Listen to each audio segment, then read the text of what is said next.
अहानबा मक्तदा Leichal Radio Live Channel gi listener khudingmakpu taramna okchari ngasi su yamna nungaiba wari ama mukpuduna lakchari ngasi gi wari asina AYOKPA macha oiramba aduga wari asibu ibirakpana Robinson adudi mayam puna wari asigi mahaw amu lawminarasi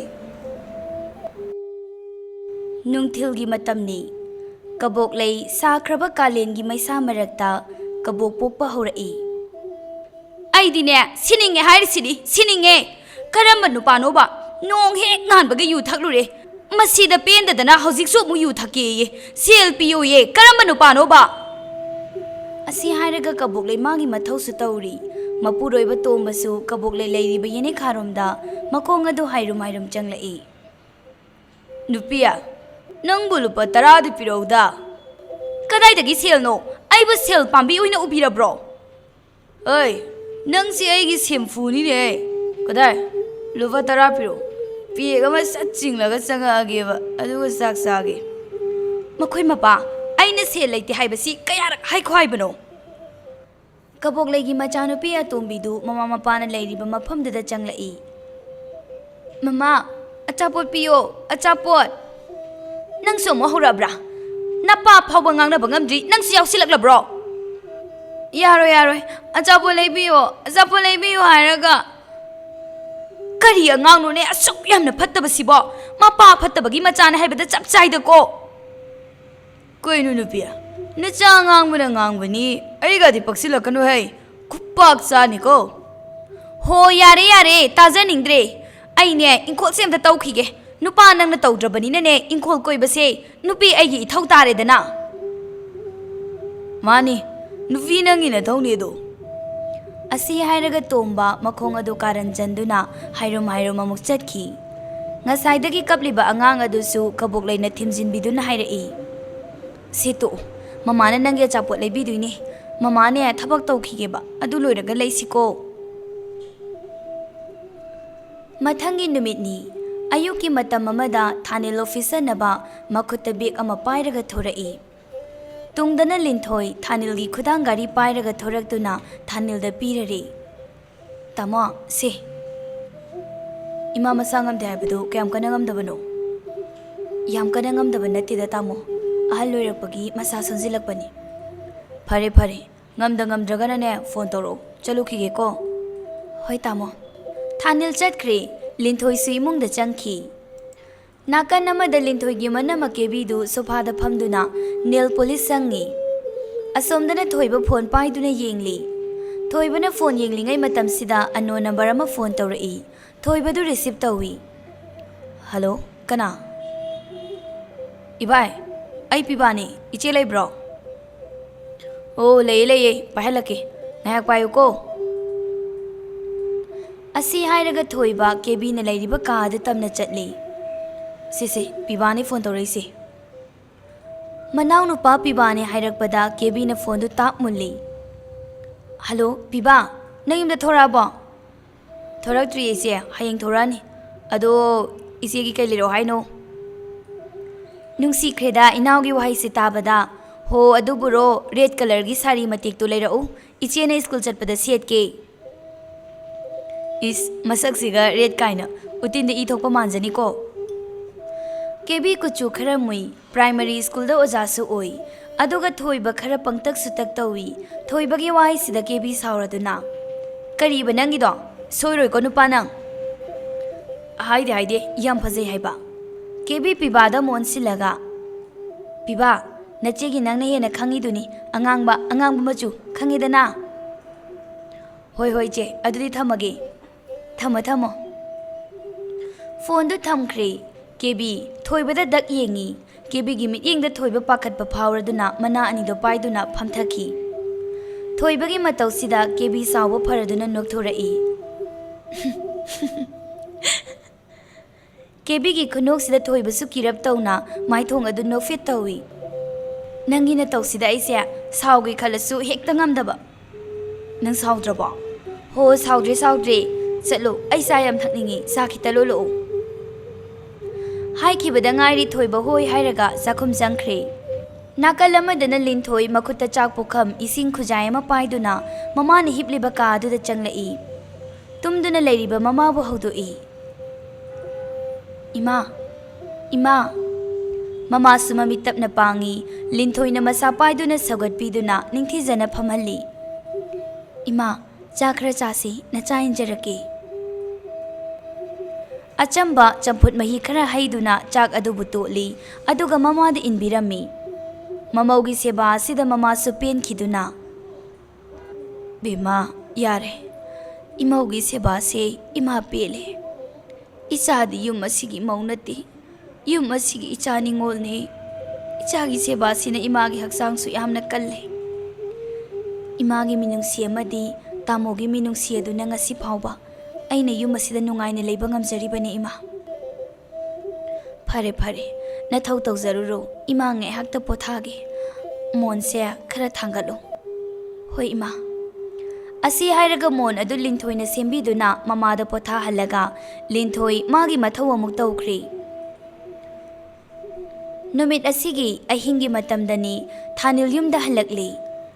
Thanil na yumda halakpa matamda yumthangna na leiba tomboygi imungdu yamna langba makhola matai. Nupia, nang aina haiba yararoidro. Karino makhoi mapana khanbirisibo. Nong hek nganbadagi laikai sinma thungna chatlaga yu thaklure. Numidang sida mu yu thake sel piyo hairisibu aibu kadaidagi sel no. Khangde. Aidi sel piro hairisini. Natragana nangi phanik taidabra kainom piro. Kari nupano ne sibo. Nupigi phanik yolaga yu thake khaliba mapa. Nang hendi hen malabani ko. Icha mari siga. Yumgi makuk mata mayam se sinlangbada aise khwang kolaba. Masi wayam ngangdori da masya. Asi hairaga tombana magi nupi kabok lei phuba hokri. Tanja sida mapandagi Thanil na tatomba tomba makongdo hairum tawduna mapanda thorai. Thanil kai leire tatomba gi imung siam langi kaido yaurge. Kashu tawdeda. Tatomba itei masyam wajarabani. Tatomba su kai kaino thabai khang khara suraga itei mangi mateng pangladine itei masu waba khara di phadauba. Oi khanglaw narakpasida Thanil khangprek khangi. Thanil mi gi yum pana dui saru zango ne yumda nungaina ne potharu ju salu nathau nathau sarakano zagur salo ngaw ni kaina. Asi hairaga tomba imung changkhri Thanil machinda soli. Onthokpanida yugi power se kankrabajani. Asi hairaga Thanil su yum changkhri. Numit asigi thenglaba hingi matamni Thanil tumlambadagi mikap thorai. Matam sida Linthoi di phamungduda phamduna leirami. Linthoi gi matau sida. Linthoi kaidorogi tumu yadro. Tamo ai tumba yadre. Ngasidi pukning suyamna nungsi. Kaino nahan thega manadaba wayam ngangida. Aina maram oiraga yum asigi chadanawdadi mutkrani ko. Wahai sida Thanil khangsaw sawrai. Kayo nang haidubo. Wahai do amona haigano. Makatarano tumnaba tawro. Asi hairaga Thanil hipki Linthoi di wakal yamna nungaitaba oirami mathamoida sonjai. Nangi minungsi edu ngasi phauba. Aigi mitki pise taba ngamdana leire. Tamo nangi minungsi edu punsi chupagi oina adumak thambiyu ko. Ayuki matamni Thanil gi mama su masado kanladuna ayuk nganna hogatuna korau hanba ipabu khurumjerubani. Sumang adudana Linthoi duk thaumai thaduna lai khurumli. Mama na Linthoi ubada maithong nokphet tawjaduna yengjai. Linthoi su lai khurumba loiraga mangol karai. Bema ngasidi nongmaijingni. Ibungoga nongmaijing khudingi lai khurumba mafam aduda nakhoi ni chatuna mukta khurumtho usoko. Hoi ima. Imagi ising asabasu barumda leihorabani. Hoi. Linthoi imung changkhri Thanil su iru chabaloiraga mapi setli mama su changlai. Bungo nangbu kadai chatuino. Imanabam tawnaroge tawbani. Ichagi namanabado kona unaba yaradi ibe manabani lai hanamukta khurumucho. Kai lerge ma. Nomaijing khudingi khurumba ibudaw aduda amukta khurumu. Tanja asida Linthoi su kada changlai. Bema nangsu loisalo. Ngalingay puna chalo. Sakto ima thongbiram lagi.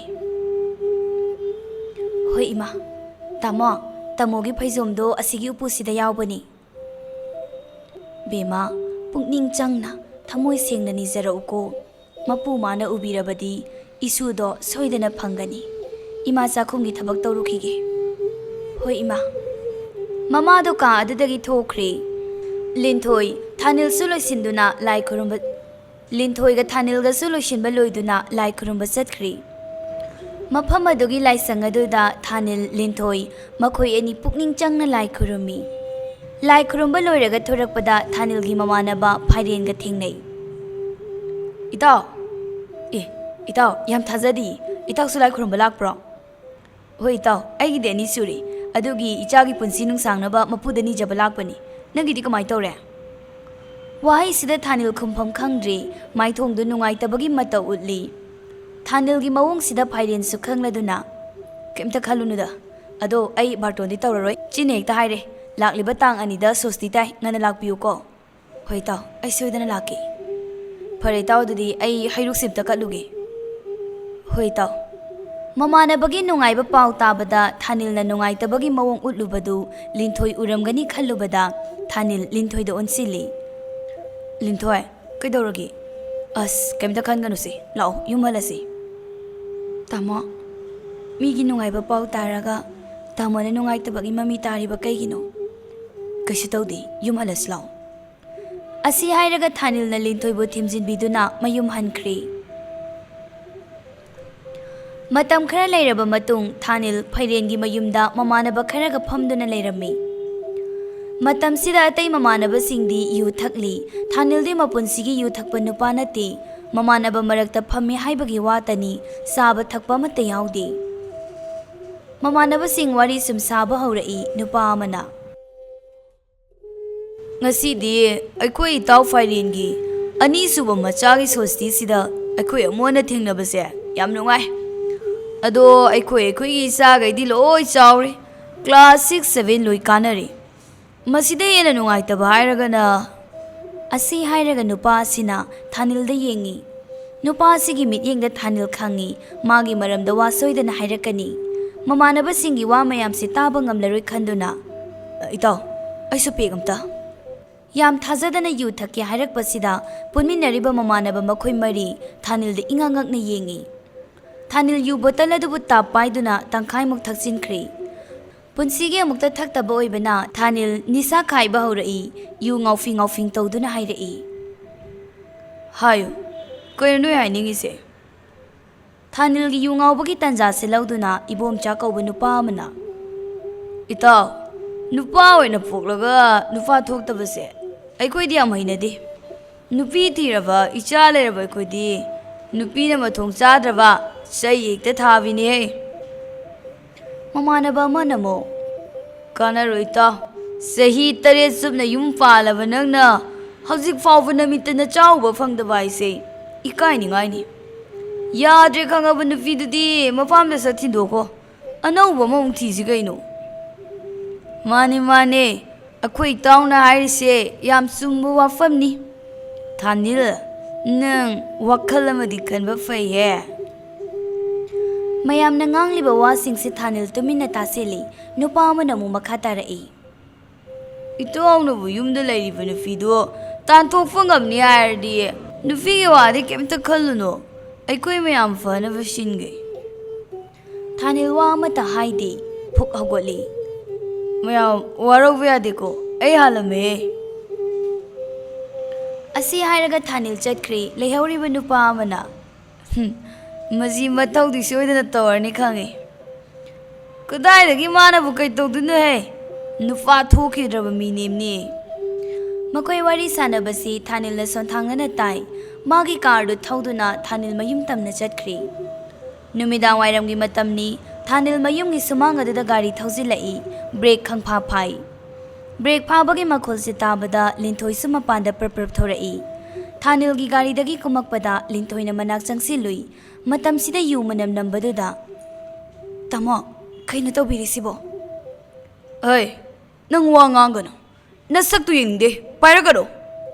ꯑꯁꯤ ꯍꯥꯏꯔꯒ ꯂꯤꯟꯊꯣꯏꯒꯤ ꯃꯈꯨꯠ ꯑꯗꯨꯕꯨ ꯀꯟꯊꯣꯛꯏ ꯑꯗꯨꯒ ꯃꯥꯡꯒꯣꯜ ꯀꯥꯈ꯭ꯔꯦ ꯊꯥꯅꯤꯜꯒꯤ ꯑꯣꯏꯔꯤꯕ ꯐꯤꯕꯝꯁꯤꯗ ꯂꯤꯟꯊꯣꯏꯗꯤ ꯑꯉꯛꯄ ꯑꯣꯏꯔꯦ ꯂꯤꯟꯊꯣꯏ ꯃꯇꯨꯡ ꯏꯟꯅꯩ ꯊꯥꯅꯤꯜ ꯊꯣꯡꯖꯤꯟ ꯀꯥꯟꯁꯤꯟꯕꯗ ꯇꯨꯁꯤꯜꯂꯤ ꯂꯤꯟꯊꯣꯏꯅ ꯃꯁꯥ ꯄꯥꯏꯔꯒ ꯍꯧꯒꯠꯄꯤꯒꯦ ꯇꯧꯏ ꯑꯩꯅ ꯄꯥꯏꯔꯛꯀꯅꯨ ꯍꯥꯏꯔꯗꯤ ꯄꯥꯏꯔꯛꯀꯅꯨꯗꯅ ꯑꯁꯤ ꯍꯥꯏꯔꯒ ꯑꯃꯨꯛꯁꯨ ꯂꯤꯟꯊꯣꯏꯒꯤ ꯃꯈꯨꯠꯇꯨ ꯀꯟꯊꯣꯛꯏ ꯊꯣꯡ ꯑꯗꯨꯗ ꯄꯥꯏꯗꯨꯅ ꯍꯧꯒꯠꯂꯤ ꯑꯗꯨꯒ ꯀꯥꯗ ꯆꯪꯈ꯭ꯔꯦ ꯂꯤꯟꯊꯣꯏꯗꯤ ꯍꯦꯟꯅ ꯑꯉꯛꯄ ꯑꯣꯏ ꯊꯥꯅꯤꯜ ꯐꯃꯨꯡ ꯑꯗꯨꯗ ꯂꯣꯡꯅ ꯍꯤꯞꯄꯤ ꯃꯈꯣꯡꯗ ꯇꯣꯡꯂꯤꯕ ꯈꯣꯡꯎꯞ ꯑꯗꯨꯃꯛ ꯌꯥꯎꯅ ꯂꯤꯟꯊꯣꯏ ꯆꯪꯉꯛꯇꯨꯅ ꯊꯥꯅꯤꯜꯒꯤ ꯈꯣꯡꯎꯞ ꯑꯗꯨꯕꯨ ꯂꯧꯊꯣꯛꯀꯦ ꯍꯥꯏꯅ ꯇꯧꯕꯗ ꯊꯥꯅꯤꯜꯅ ꯈꯪꯕꯣꯏ ꯂꯥꯛꯄꯣꯏ ꯀꯥꯎꯕꯗ ꯂꯤꯟꯊꯣꯏ ꯐꯃꯥꯡꯗ ꯇꯨꯁꯤꯜꯂꯤ ꯃꯃꯤꯠ ꯑꯗꯨꯅ ꯂꯤꯟꯊꯣꯏꯗ ꯌꯦꯡꯉꯤ ꯂꯤꯟꯊꯣꯏꯁꯨ ꯇꯨꯁꯤꯟꯕꯗ ꯃꯀꯨ ꯈꯨꯔꯨ ꯑꯗꯨ ꯈꯔ ꯁꯣꯛꯈ꯭ꯔꯦ ꯂꯤꯟꯊꯣꯏꯅ ꯊꯥꯅꯤꯜꯗ ꯌꯦꯡꯕ ꯃꯇꯝꯗꯗꯤ ꯊꯥꯅꯤꯜ ꯈꯣꯡ ꯅꯥꯈꯣꯛꯇꯨꯅ ꯇꯨꯝꯈ꯭ꯔꯦ ꯇꯟꯖꯥꯁꯤꯗ ꯂꯤꯟꯊꯣꯏꯅ ꯊꯥꯅꯤꯜꯒꯤ ꯈꯣꯡꯎꯞ ꯑꯗꯨꯕꯨ ꯂꯧꯊꯣꯛꯏ ꯑꯗꯨꯕꯨ ꯂꯤꯟꯊꯣꯏ ꯊꯥꯅꯤꯜꯒꯤ ꯍꯣꯡꯂꯛꯂꯤꯕ ꯃꯑꯣꯡꯁꯤꯗ ꯃꯃꯤꯠꯇꯒꯤ ꯃꯄꯤ ꯇꯥꯗꯨꯅ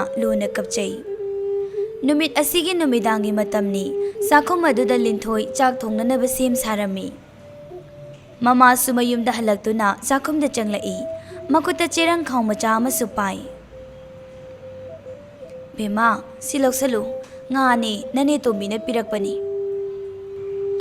ꯂꯤꯟꯊꯣꯏꯗꯤ ꯃꯃꯥ ꯂꯥꯛꯑꯦ ꯍꯥꯏꯕ ꯈꯪꯗꯕ ꯃꯈꯩ ꯋꯥꯈꯜ ꯑꯃꯗ ꯏꯟꯁꯥꯡ ꯁꯦꯝꯂꯤ ꯂꯤꯟꯊꯣꯏꯒꯤ ꯃꯑꯣꯡꯁꯤꯗ ꯃꯃꯥꯅ ꯃꯈꯥ ꯇꯥꯔꯛꯏ ꯕꯦꯃꯥ ꯀꯩꯗꯧꯔꯒꯦ ꯅꯪꯕꯣ ꯑꯁꯤ ꯍꯥꯏꯔꯒ ꯃꯁꯥ ꯄꯥꯏꯔꯛꯄꯗ ꯂꯤꯟꯊꯣꯏ ꯋꯥꯈꯜ ꯇꯥꯏ ꯏꯃꯥ ꯑꯩꯗꯤ ꯋꯥꯈꯜ ꯑꯃꯗ ꯏꯆꯥꯕꯨ ꯀꯩꯗꯧꯔꯒꯦ ꯏꯕꯨꯡꯉꯣ ꯍꯜꯂꯛꯈ꯭ꯔꯕꯣ ꯍꯣꯏ ꯏꯃꯥ ꯍꯜꯂꯛꯈ꯭ꯔꯦ ꯇꯨꯝꯍꯧꯔꯕꯅꯤ ꯂꯤꯟꯊꯣꯏꯒꯤ ꯋꯥꯉꯥꯡ ꯅꯨꯡꯉꯥꯏꯇꯕ ꯃꯇꯧꯁꯤ ꯎꯔꯒ ꯕꯦꯃꯥ ꯏꯃꯥꯗ ꯍꯥꯏꯌꯨ ꯏꯃꯧꯕꯨ ꯀꯩꯗꯧꯔꯒꯦ ꯂꯤꯟꯊꯣꯏ ꯃꯃꯤꯠ ꯏꯔꯥ ꯆꯦꯟꯗꯨꯅ ꯄꯨꯛꯅꯤꯡ ꯅꯨꯡꯁꯤꯅ ꯃꯃꯥꯗ ꯍꯥꯏꯔꯛꯏ ꯏꯃꯥ ꯇꯥꯃꯣꯗꯨ ꯉꯁꯤꯗꯤ ꯑꯁꯤ ꯍꯥꯏꯔꯒ ꯊꯥꯅꯤꯜꯅ ꯇꯧꯈꯤꯕꯁꯤꯡ ꯂꯣꯏꯅ ꯇꯝꯂꯤ ꯃꯇꯝꯁꯤꯗ ꯃꯃꯥꯗꯣ ꯈꯪꯁꯥꯎ ꯁꯥꯎꯗꯨꯅ ꯀꯔꯤ ꯃꯥꯅꯕꯣ ꯈꯪꯅꯤꯗꯅ ꯃꯥ ꯑꯁꯤ ꯍꯥꯏꯔꯒ ꯆꯠꯀꯦ ꯍꯥꯏꯅ ꯇꯧꯏ ꯂꯤꯟꯊꯣꯏꯅ ꯃꯃꯥꯒꯤ ꯃꯈꯨꯠ ꯐꯥꯏ ꯏꯃꯥ ꯇꯥꯃꯣ ꯇꯨꯝꯍꯧꯔꯕꯅꯤ ꯍꯣꯔꯦꯟ ꯍꯧꯒꯠꯂꯒ ꯋꯥꯔꯤꯗꯣ ꯐꯖꯅ ꯁꯥꯔꯁꯤ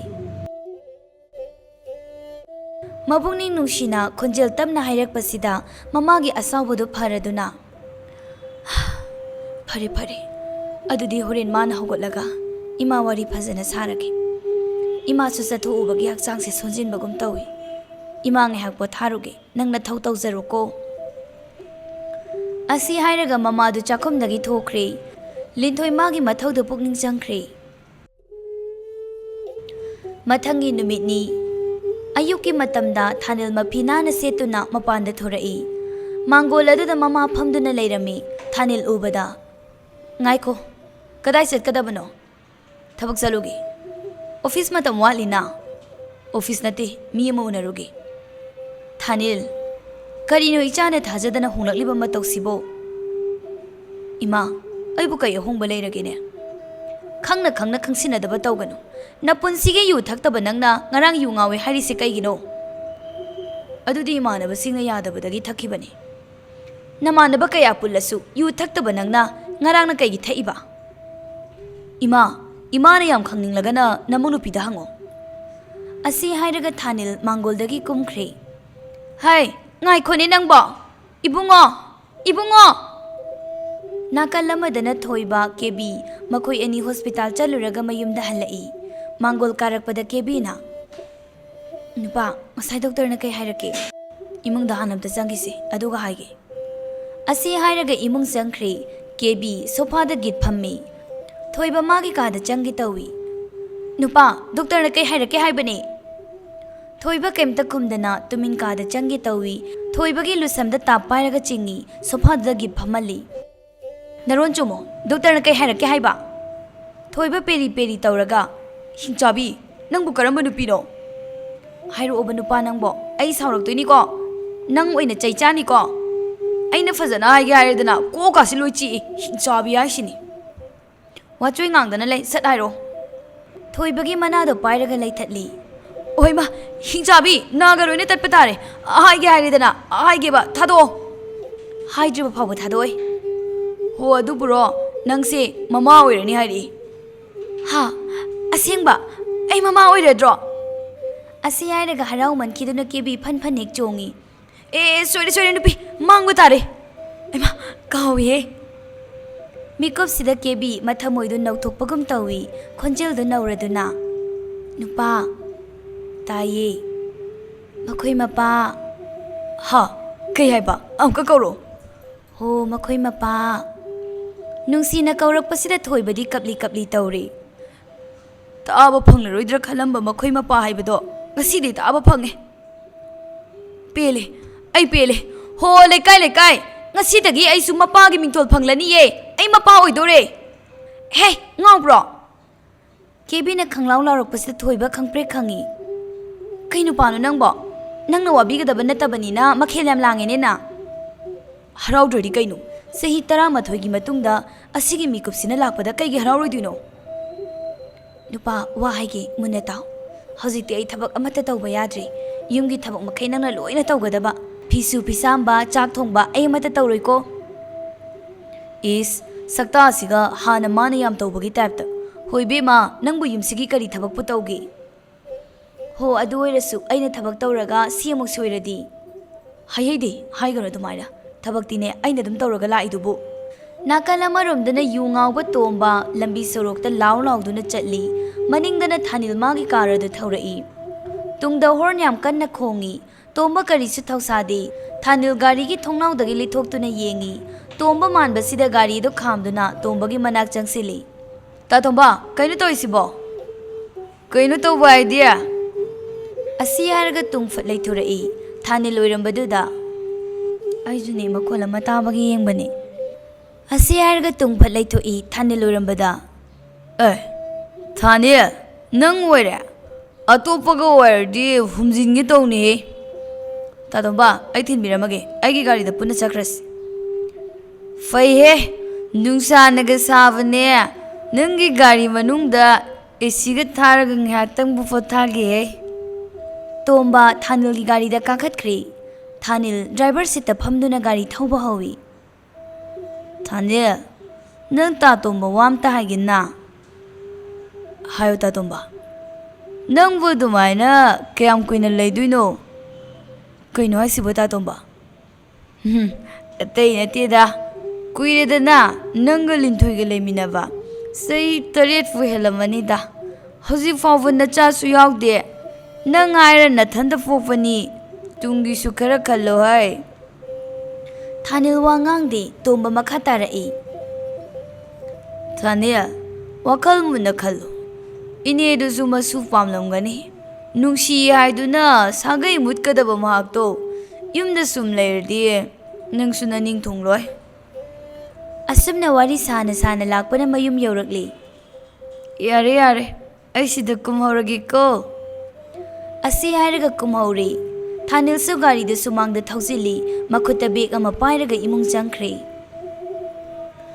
थानिलना मागी कादा चंगकपदा लिंथोय फमुंगदा मसा नुंगाइते हाइदुना हिपतुना लेरमी थानिल वांगांगदे मागी फिरोल होंगदोई फिरोल होंगबा लोइरकपदा ममा चंगलई बुंगो नंग लाकपा याम फरे इबेमसे मसा नुंगाइते हाइ हॉस्पिटल फावबदा चटमिनरुचो कइनु इमा आई ngairमद्रसु चलंबा याद्रो कयाम कना ngamdabane haige लिंथोय लिंथोय थानिलना खोंजलदा वांखना कौबदुदा मिकअप थोरई मा आई तामो लाकपा केमता खंगौद्री नसांगम देबो कई ओइना ngamdrino लिंथोय सुफमुंगदगी हौगतली नसादो नुंगाइत्रदि इमागा हॉस्पिटल दा चलंबा याद्रो आई सुम ngairisi कइगिनो हाय थानिला कइनो नंग ngangidubo नंगने हंदक मरक मवोंग अमा तौइको थबक हलपगी ngak पोथागी तौबसी यारोइदौरिये असी हाइरगा थानिल साउना थोख्रे लैहौरिबा लिंथोय मबुकनी नुंसीदुना कप्पी इमा आई ngasiदी खंगे तामोना साउबगी मरम आइना मरम ओइरगा तामोना साउबगी माइथोंगदा ममी तागदबा ओइरबदी इमा सागै असी मुत्तनबा वाई असी मखा ताद्रिङै ममाना लिंथोयगी मचिन मेली करिगे अदो पुकनिंग पिक्सलिबनो इमा लैरिसिदी वाइदो इमागी नाकोंगसिदा अनिरक सुना पनगनो बेमा इमा ममादा नुंसिना कोंदुना कपचरी नुमित असिगी अहिंगी मतमनी हंदक मरक्ति थानिल अहोंगबा कया लाई यु ngauफिंग तौदुना ममांग थोंग अदु थिलई इमुंगदगी ममाना थोंग हांगी मचागी यु मनमदु नंबदा थानिल ngasiसु अमो हायो Ichana pendabasingdo imada hayo. Ima, kishu tawdi. Pendaba kishu laite. Nangna handak marak honglakliba mawongsina. Nangonde insinba amadi yaure. Hayo, ichada kanana kari hai. Kanamtana kemte insinba laite. Wakal si puwa ngamdabadagi. Ay wakal ingnaba yu thakpani. Asi hairaga Thanil magi kada sangkri. Machagi mawongsida mamasu thoina ngangudri. Somdana Thanil masa nungaitana tumlibani. Thanil changakpa khangawdri linthoina tumduna leirambasi ubada phaijab satlauthoi. Mamaide ising khii linthoi mikap tholai. Tamo. Kanagi tamo. Hazikbu tuma matablo. Pung mapan dabada ngairi. Hawalo. Chak chase. Chak puro. Hoi, ngayakta ngay biramo. Ay lawzarurage. Asi hairaga linthoi fukagotuna chakum changkri. Thanil laimaida fadrak famduna lay. Linthoi su Thanil gi changado paiduna changlai. Manakta thammi. Makut ado hamduna Thanil insang totpa hauri. Nakanda su linthoi phamli. Sak sakom ama hukke haina tawbada atenba samama yaurami. Sidi kaino? Ha? Sida yauri si kaino ba? Tamo, ay uza hodre. Ay anawba masimjarake. Yare, charoi. Nangi sigumbase ay na chabigadaba natine. Asi hairaga ising haijanduna makut hamkri. Linthoi Thanil gi matawsida kari haigadabano khangdabana chairibadu loisili. Thanil su phamung aduda tumkri. Mamangi matawgum ngasi su Thanil khungub adu tongduna adumak tummi. Linthoi loisin tasin baloiraga Thanil gi khungub amuk lauthoi. Asumna ahing simasu haukri. Mathangi numitni ayuki matam amada Thanil na tumlingai Thanil gi mamadu kada changlai. Tumliba Thanil bo hawdoi. Ima, kidore. Hawgolo, namay namita thoro. Ima ga wari imta sasi. Ima, ay se kok se sikpra kaino ngayaktang pothakigi. Horen ko na sana si. Na kok sik na ba na sana sinjaba natra. Hawgolo, ima ga wari imta sana si. Mama na hanjin haibada Thanil makok ado paidu na hawgatki. Thanil na mamay mamit taba loiraga mayay kada faurakpada linthoi amadi mama makoy ani phamduna leirami. Bungo, ngaiko. Imagi nakta lao. Kaya hage ima. Ichana pendriba. Nang ni imawda nungai tribado. Karino, siyang na hayo. Oh, sigira, imana wari saningi hairido. Masidi mana hina kangpam tui. Yung masida kari wali, kanana kari khali haibado, hainadrabasu, hangnadrabasu, hina kangpam tokpani. Masigi oirabadi, wari am kuina sanabagi mathaw tadi. Asi hairaga Thanil magi kada sangkri. Linthoi khonjal tapna. Ima, tamo na khaliba wakalse. Ay khangi. Imong asida awatpa malairiba. Tamo na honglakliba mawong. Atahigi nati. Sagay asi muttaba.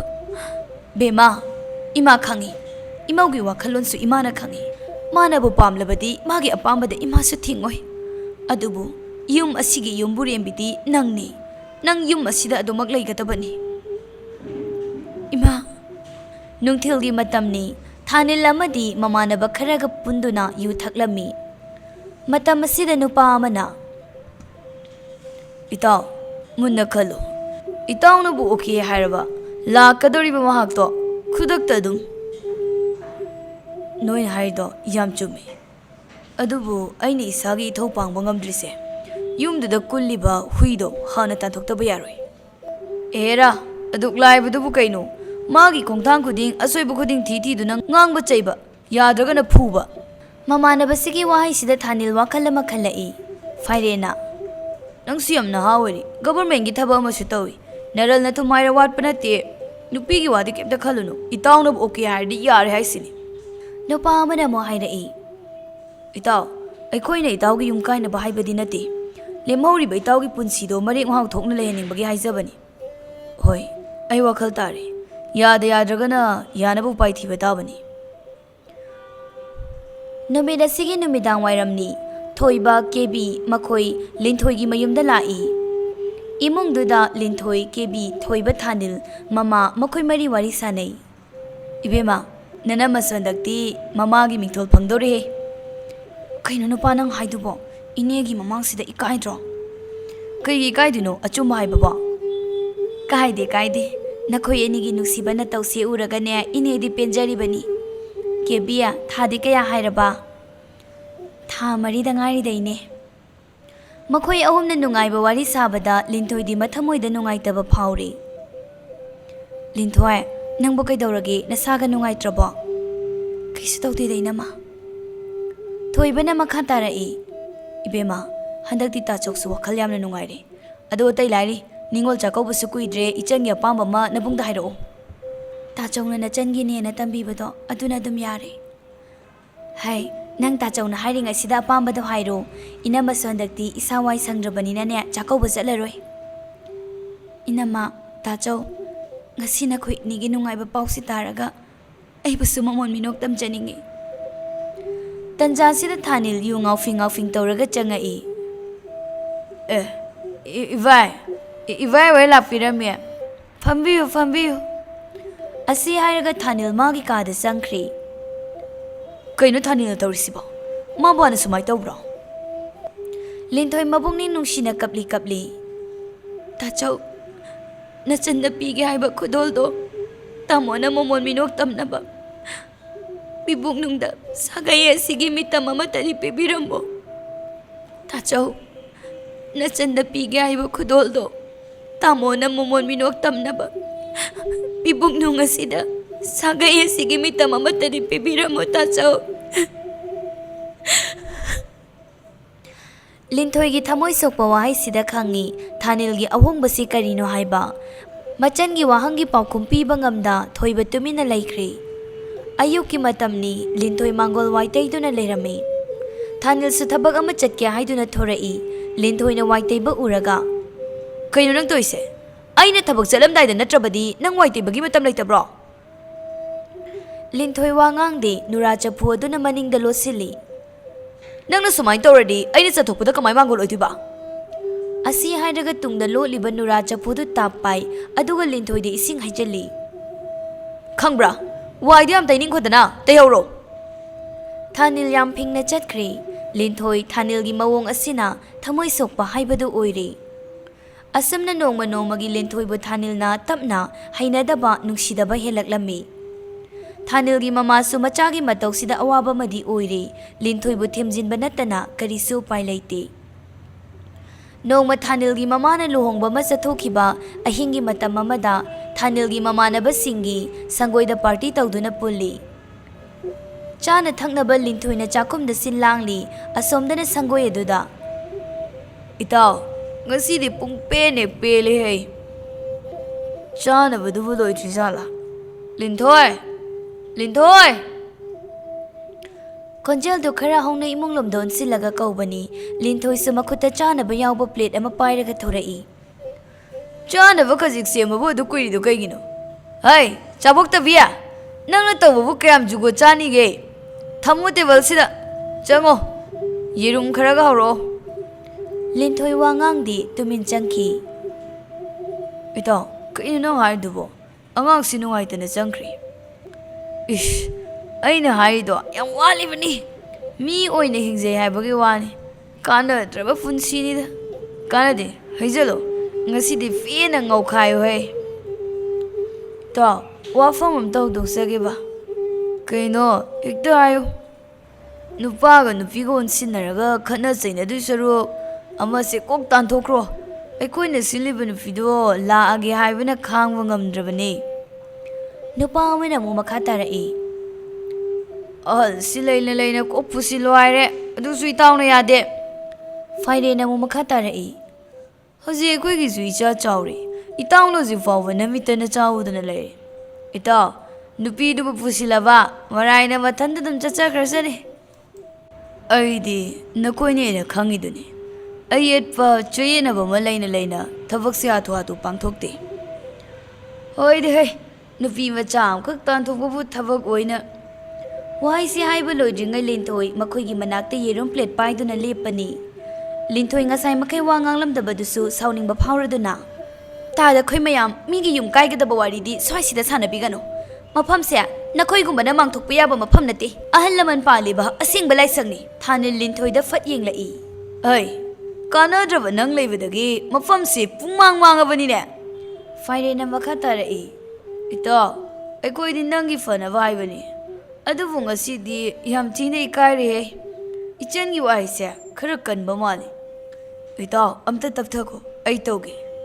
ꯍꯦ, ꯀꯩꯒꯤꯅꯣ ꯅꯪꯅ ꯃꯊꯣꯡ ꯃꯔꯝ ꯈꯪꯗꯅ ꯅꯨꯄꯥꯒꯤ ꯋꯥꯔꯤꯗ ꯌꯥꯎꯁꯜꯂꯤꯁꯦ? ꯀꯔꯤꯒꯤꯅꯣꯕ? ꯅꯪ ꯈꯪꯕ꯭ꯔꯥ? ꯑꯁꯤ ꯍꯥꯏꯔꯒ ꯂꯤꯟꯊꯣꯏꯗ ꯈꯨꯄꯥꯛꯅ ꯊꯥꯏ. ꯐꯨꯋꯣ! ꯑꯩꯕꯨ ꯅꯈꯨꯠ ꯄꯦꯟꯅꯕ ꯐꯨꯋꯣ! ꯅꯪꯅ ꯅꯆꯥ ꯄꯥꯝꯕꯒꯨꯝ ꯑꯩꯗꯤ ꯄꯥꯝꯂꯝꯂꯣꯏ ꯍꯥꯏꯅ ꯈꯟꯕ꯭ꯔꯣ? ꯃꯁꯤ ꯄꯨꯝꯅꯃꯛꯀꯤ ꯑꯁꯣꯏꯕꯗꯤ ꯀꯔꯤꯗꯒꯤ ꯍꯧꯔꯛꯈꯤꯕꯒꯦ ꯍꯥꯏꯕꯗꯤ ꯇꯥꯃꯣꯗꯤ ꯅꯤꯡꯁꯤꯡꯕꯤꯗꯕ꯭ꯔꯣ? ꯇꯟꯖꯥꯁꯤꯗ ꯃꯃꯥꯁꯨ ꯂꯥꯛꯏ. ꯁꯪꯒꯣꯏꯗ ꯂꯥꯡꯂꯤꯕ ꯃꯈꯣꯜꯗꯨ ꯇꯥꯕꯗ ꯄ꯭ꯔꯞ ꯆꯪꯉꯛꯏ. ꯂꯩꯔꯤꯕ ꯃꯈꯣꯏꯁꯤꯡꯗꯨ ꯎꯕꯗ. ꯕꯦꯝꯃ, ꯀꯩꯗꯧꯔꯦ? ꯏꯕꯨꯡꯉꯣ, ꯅꯈꯣꯏꯗꯤ ꯀꯅꯥ-ꯀꯅꯥꯅꯣ? ꯏꯃꯥ, ꯑꯩꯒꯤ ꯏꯃꯥꯟꯅꯕ ꯉꯥꯛꯇꯅꯤ. ꯃꯁꯤꯒꯤ ꯅꯨꯄꯤꯁꯤ ꯃꯤ ꯌꯥꯝ ꯎꯁꯤꯠꯇꯦ. ꯅꯨꯄꯥꯒꯤ ꯋꯥꯔꯤꯗ ꯆꯒꯠ ꯏꯃꯥꯟꯅꯕꯁꯤꯡꯕꯨ ꯏꯀꯥꯏꯕ ꯄꯤꯕ. ꯀꯔꯤ? ꯑꯁꯤ ꯍꯥꯏꯔꯒ ꯃꯃꯥꯅ ꯃꯆꯥꯗ ꯈꯨꯄꯥꯛꯅ ꯊꯥꯏ. ꯅꯪꯒꯨꯝꯕꯅꯁꯨ ꯏꯃꯧꯕꯨ ꯆꯩꯕ ꯌꯥꯕ꯭ꯔꯣ? ꯏꯕꯨꯡꯉꯣ, ꯅꯈꯣꯏ ꯆꯠꯂꯣ. ꯃꯇꯥꯡ ꯑꯁꯤ ꯌꯧꯔꯕꯗꯤ ꯅꯈꯣꯏꯅ ꯈꯨꯠ ꯊꯤꯟꯖꯤꯟꯕ ꯐꯖꯔꯔꯣꯏ. ꯃꯃꯥꯒꯤ ꯋꯥꯍꯩꯗ ꯃꯃꯥꯟꯅꯕ ꯃꯈꯣꯏ ꯑꯍꯨꯝ ꯆꯠꯈ꯭ꯔꯤ. ꯅꯄꯨꯟꯁꯤꯗ ꯑꯃꯨꯛ ꯐꯥꯎꯕ ꯁꯤꯖꯤꯟꯅꯗ꯭ꯔꯤꯕ ꯋꯥꯍꯩ, ꯑꯃꯨꯛ ꯐꯥꯎꯕ ꯇꯧꯗ꯭ꯔꯤꯕ ꯊꯧꯑꯣꯡ ꯀꯌꯥ. ꯏꯃꯧ ꯑꯁꯤꯅ ꯅꯪꯉꯣꯟꯗ ꯀꯔꯤ ꯁꯣꯏꯈ꯭ꯔꯦ? ꯀꯔꯤ ꯂꯥꯟꯈ꯭ꯔꯦ? ꯁꯣꯏ. ꯃꯥ ꯌꯥꯝ ꯁꯣꯏ ꯏꯃꯥ. ꯑꯩ ꯏꯆꯥ ꯄꯥꯝꯃꯤ ꯏꯃꯥ. ꯁꯥꯒꯩ ꯃꯨꯠꯀꯗꯕꯤ ꯃꯥ ꯂꯩꯕꯗꯒꯤꯅꯦ ꯑꯁꯤ ꯅꯆꯥꯅ ꯂꯩꯈꯥ ꯇꯥꯔꯤꯁꯦ. ꯋꯥꯍꯩꯗꯣ ꯏꯆꯥꯒꯤ ꯆꯤꯟꯗꯒꯤ ꯍꯥꯏꯗꯣꯛꯄꯗ ꯄꯛꯆꯗꯦ. ꯑꯩꯒꯤ ꯏꯆꯥꯅꯦ ꯍꯥꯏꯕꯗ ꯃꯇꯤꯛ ꯆꯥꯕ ꯋꯥꯠꯂꯤ. ꯉꯁꯤ ꯐꯥꯎꯕꯗ ꯅꯪꯉꯣꯟꯗ ꯂꯤꯟꯊꯣꯏꯅ ꯀꯔꯤ ꯂꯥꯟꯈ꯭ꯔꯦ? ꯅꯪꯒꯤ ꯃꯤꯑꯣꯠ ꯃꯤꯅꯩ ꯈꯥꯡꯗꯨꯅ ꯂꯥꯛꯄ ꯅꯠꯇ꯭ꯔꯣ? ꯄꯥꯈꯪ ꯂꯩꯁꯥ ꯑꯣꯏꯔꯤꯉꯩ ꯃꯇꯝꯗ ꯅꯈꯣꯏ ꯑꯅꯤꯒꯤ ꯄꯨꯟꯁꯤꯗ ꯀꯔꯤ ꯊꯣꯛꯈꯤ? ꯋꯥꯍꯩꯁꯤ ꯍꯥꯏꯔꯛꯄꯗ ꯊꯥꯅꯤꯜ ꯍꯧꯈꯤꯕ ꯊꯧꯗꯣꯛꯇꯨ ꯅꯤꯡꯁꯤꯡꯉꯤ. ꯑꯍꯤꯡꯒꯤ ꯃꯇꯝꯅꯤ. ꯊꯥꯅꯤꯜꯅ ꯂꯤꯟꯊꯣꯏꯕꯨ ꯆꯦꯜꯂꯛꯄ ꯃꯤꯀꯨꯞꯅꯤ. ꯃꯃꯥꯅ ꯋꯥꯍꯪ ꯄꯥꯎꯍꯪ ꯍꯪꯕꯗ ꯂꯤꯟꯊꯣꯏꯅ ꯁꯨꯝꯅ ꯄꯥꯎꯈꯨꯝ ꯄꯤ. ꯏꯃꯥ, ꯑꯩ ꯍꯧꯖꯤꯛ ꯐꯤꯕꯝ ꯌꯥꯝꯅ ꯂꯨꯔꯦ. ꯕꯦꯝꯃ, ꯏꯆꯥꯅ ꯍꯥꯏꯔꯤꯁꯤꯕꯨ? ꯏꯃꯥ, ꯑꯩ ꯃꯃꯥ ꯑꯣꯏꯒꯗꯧꯔꯦ. ꯍꯥ? ꯄꯤꯕꯨꯛꯅꯨꯡꯗ ꯅꯥꯎꯄꯨꯔꯤꯕ ꯃꯤꯇꯝ ꯑꯁꯦ ꯇꯥꯃꯣꯒꯤ ꯑꯁꯦꯡꯕ ꯏꯅꯤ. ꯍꯩ, ꯊꯥꯅꯤꯜ, ꯅꯨꯄꯤ ꯃꯆꯥꯅ ꯍꯥꯏꯔꯤꯁꯤ ꯆꯨꯝꯂꯕ꯭ꯔꯥ? ꯑꯁꯨꯝꯅ ꯊꯧꯗꯣꯛꯁꯤꯡꯒꯤ ꯋꯥꯔꯤ ꯄꯨꯝꯕ ꯅꯤꯡꯁꯤꯡꯂꯕꯗ ꯃꯃꯥꯅ ꯃꯈꯥ ꯇꯥꯏ. ꯃꯇꯝ ꯑꯗꯨꯗ ꯏꯃꯨꯡ ꯑꯅꯤꯒꯤ ꯃꯤꯡꯆꯠ ꯊꯤꯅꯤ ꯍꯥꯏꯗꯨꯅ ꯅꯈꯣꯏ ꯑꯅꯤꯅ ꯃꯤꯇꯝ ꯑꯗꯨꯕꯨ ꯃꯥꯡꯍꯟꯈꯤꯕ ꯅꯠꯇ꯭ꯔꯣ? ꯑꯗꯨꯕꯨ ꯊꯥꯅꯤꯜ, ꯉꯁꯤꯗꯤ ꯏꯃꯥ ꯋꯥ ꯈꯔ ꯍꯥꯏꯒꯦ. ꯅꯪꯁꯦ ꯄꯤꯕꯨꯛ ꯊꯣꯛꯀꯤ ꯏꯆꯥ ꯅꯠꯇꯦ. ꯆꯍꯤ 12 ꯅꯪꯒꯤ ꯄꯥꯕꯨꯡꯒ ꯌꯨꯝ ꯄꯥꯜꯂꯛꯄꯗ ꯏꯃꯤꯠꯇ ꯏꯆꯥ ꯎꯈꯤꯗꯦ. ꯏꯀꯨ ꯏꯅꯦꯝꯅ ꯑꯩꯈꯣꯏꯕꯨ ꯏꯟꯊꯣꯛꯈꯤꯑꯦ. ꯃꯇꯝ ꯈꯔ ꯂꯩꯔꯒ ꯅꯪꯒꯤ ꯄꯥꯕꯨꯡꯅ ꯆꯤꯜꯗ꯭ꯔꯦꯟ ꯍꯣꯝꯗꯒꯤ ꯃꯃꯥꯒꯤ ꯈꯣꯝꯂꯥꯡ ꯀꯥꯏꯅꯗ꯭ꯔꯤꯉꯩ ꯅꯪꯕꯨ ꯄꯨꯗꯨꯅ ꯂꯥꯛꯈꯤ. ꯉꯁꯤꯗꯤ ꯅꯪ ꯏꯕꯨꯛ ꯊꯣꯛꯀꯤ ꯏꯆꯥꯅꯤ ꯈꯟꯅ ꯆꯥꯎꯅꯕ ꯌꯣꯛꯂꯦ. ꯃꯄꯨꯡ ꯃꯔꯩ ꯐꯥꯔꯦ, ꯃꯇꯤꯛ ꯆꯥꯔꯦ. ꯅꯈꯣꯏꯅ ꯇꯧꯖꯔꯨꯕ ꯅꯔꯥꯜꯒꯤ ꯃꯇꯨꯡ ꯏꯟꯅ ꯅꯃꯤꯠꯇ ꯅꯆꯥ ꯎꯕ ꯐꯪꯗ꯭ꯔꯦ. ꯑꯗꯨꯕꯨ ꯏꯃꯥ ꯈꯪꯉꯦ, ꯅꯨꯄꯤ ꯑꯣꯏꯕꯤꯒꯤ ꯑꯋꯥꯕ ꯅꯪꯁꯨ ꯅꯄꯥꯕꯨꯡꯅ ꯄꯤꯔꯝꯕ ꯃꯤꯅꯨꯡꯁꯤ ꯑꯗꯨꯒꯨꯝꯅ ꯏꯃꯧ ꯑꯁꯤꯗ ꯄꯤꯕꯗꯤ ꯀꯔꯤ ꯀꯥꯏꯒꯦꯅꯦ? ꯏꯃꯥ, ꯑꯩ ꯌꯥꯝꯅ ꯂꯥꯟꯈ꯭ꯔꯕ ꯃꯥꯜꯂꯤ ꯏꯃꯥ. ꯃꯤꯒꯤ ꯃꯤꯋꯥꯅ ꯅꯥꯀꯣꯡ ꯁꯤꯡꯖꯥ ꯌꯩꯔꯛꯄꯗ ꯅꯆꯥ ꯑꯐ ꯐꯠꯇ ꯀꯩꯝꯇ ꯈꯟꯊꯍꯧꯗ꯭ꯔꯦ. ꯅꯆꯥꯕꯨ ꯉꯥꯛꯄꯤꯌꯨ ꯏꯃꯥ. ꯅꯨꯄꯤ ꯑꯣꯏꯕꯤꯁꯤꯡꯅ ꯌꯨꯝꯕꯥꯜꯂꯛꯄꯗ ꯃꯃꯥ ꯑꯣꯏꯅꯤꯡꯗꯕ ꯀꯅꯥꯁꯨ ꯂꯩꯇꯦ. ꯃꯅꯦ ꯃꯀꯨꯁꯤꯡꯅ ꯃꯁꯨ ꯄꯥꯝꯗꯕ ꯀꯅꯥꯁꯨ ꯌꯥꯎꯗꯦ. ꯑꯗꯨꯕꯨ ꯅꯪꯒꯤ ꯂꯥꯏꯕꯛꯇ ꯇꯝꯂꯝꯗ꯭ꯔꯕꯗꯤ ꯑꯩꯈꯣꯏꯅ ꯁꯦꯝꯃꯨꯕ ꯌꯥꯕ ꯅꯠꯇꯦꯅꯦ ꯊꯥꯅꯤꯜ. ꯉꯁꯤ ꯏꯃꯧꯒꯤ ꯃꯃꯤꯠꯇꯒꯤ ꯇꯥꯔꯤꯕ ꯄꯤꯁꯦ ꯑꯃꯨꯛ ꯍꯟꯅ ꯇꯥꯍꯟꯒꯅꯨ. ꯏꯃꯥ, ꯅꯆꯥ ꯂꯥꯟꯖꯔꯦ. ꯃꯤꯀꯨꯞ ꯑꯁꯤꯗꯒꯤ ꯊꯥꯅꯤꯜ ꯋꯥꯈꯜ ꯇꯥꯔꯤ. ꯇꯟꯖꯥꯁꯤꯗ ꯌꯨꯗ ꯉꯥꯎꯗꯨꯅ ꯂꯩꯕ ꯇꯣꯝꯕ ꯃꯈꯣꯏꯒꯤ ꯃꯅꯥꯛꯇ ꯆꯦꯜꯂꯛꯏ. ꯏꯅꯦ, ꯊꯥꯅꯤꯜ, ꯑꯩꯒꯤ ꯃꯇꯦꯡ ꯑꯃꯇ ꯄꯥꯡꯕꯤꯌꯣ. ꯇꯣꯝꯕ, ꯀꯩꯗꯧꯔꯦ? ꯅꯃꯧ ꯅꯨꯄꯤꯗꯣ ꯊꯥ ꯁꯨꯔꯛꯂꯦ. ꯍꯣꯁꯄꯤꯇꯥꯜꯗ ꯑꯃꯇ ꯄꯨꯈꯠꯄꯤꯌꯣ. ꯍꯥ? ꯃꯇꯥꯡ ꯑꯁꯤꯗ ꯑꯌꯣꯛꯄ ꯃꯆꯥ ꯍꯥꯏꯔꯤꯕ ꯋꯥꯔꯤ ꯑꯁꯤ ꯂꯣꯏꯁꯤꯟꯖꯔꯤ. ꯃꯇꯨꯡ ꯇꯥꯔꯛꯄꯗꯁꯨ ꯅꯨꯡꯉꯥꯏꯕ ꯐꯨꯡꯒꯥ ꯋꯥꯔꯤ ꯀꯌꯥ ꯑꯃꯃꯨꯛ ꯄꯨꯗꯨꯅ ꯂꯥꯛꯆꯒꯦ. ꯑꯅꯧꯕ ꯋꯥꯔꯤꯁꯤꯡ ꯑꯗꯨꯕꯨ ꯂꯥꯛꯄꯗ ꯑꯗꯣꯝꯗ ꯅꯣꯇꯤꯐꯤꯀꯦꯁꯟ ꯂꯥꯛꯅꯕꯒꯤꯗꯃꯛꯇ ꯑꯩꯈꯣꯏꯒꯤ ꯆꯦꯅꯦꯜ ꯑꯁꯤꯕꯨ ꯁꯕꯁꯀ꯭ꯔꯥꯏꯕ ꯇꯧꯁꯟꯕꯤꯔꯝꯃꯨ.